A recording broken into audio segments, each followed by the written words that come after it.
নমস্কার, শুভ দুপুরের শুভেচ্ছা সবাইকে। এই দুপুরে রান্নাঘরে রান্না বসিয়েছি। এখানে বসিয়েছি এটা কাতলা মাছ, এটা আলু দিয়ে ঝোল করেছি। আর এখানে করেছি এটা শোল মাছ। দুটোই রান্না হয়ে গেছে।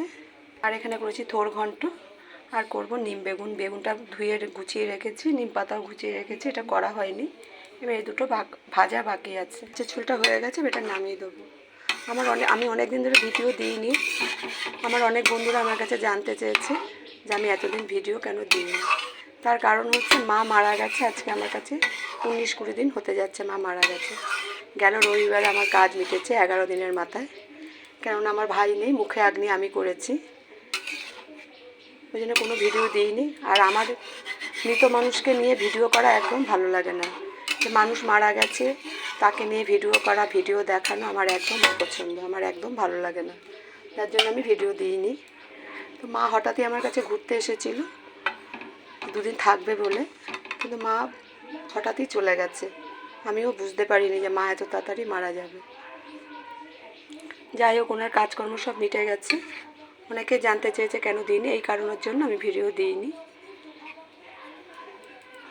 মনটা খুব খারাপ, যেহেতু মা চলে গেছে। মন খুবই খুবই খারাপ আমার। কী যেন মনে হচ্ছে আমার একটা বড় সম্পদ হারিয়ে গেছে, নেই। খুবই ফাঁকা লাগছে, কষ্ট হচ্ছে। সবাই আমার আছে, তো তবুও মায়ের জায়গাটা পূর্ণ কোনো দিনই হবে না। খুবই কষ্টকর।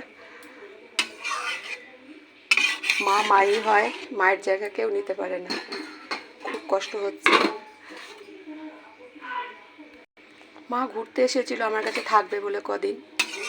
আমি বলেছিলাম থাকো তুমি কদিন। থাকার পরে উনি যেহেতু ভাড়া বাড়ি থাকতো, তারপরে অসুস্থ হয়ে গেল, তারপরেই চলে গেল সঙ্গে সঙ্গে।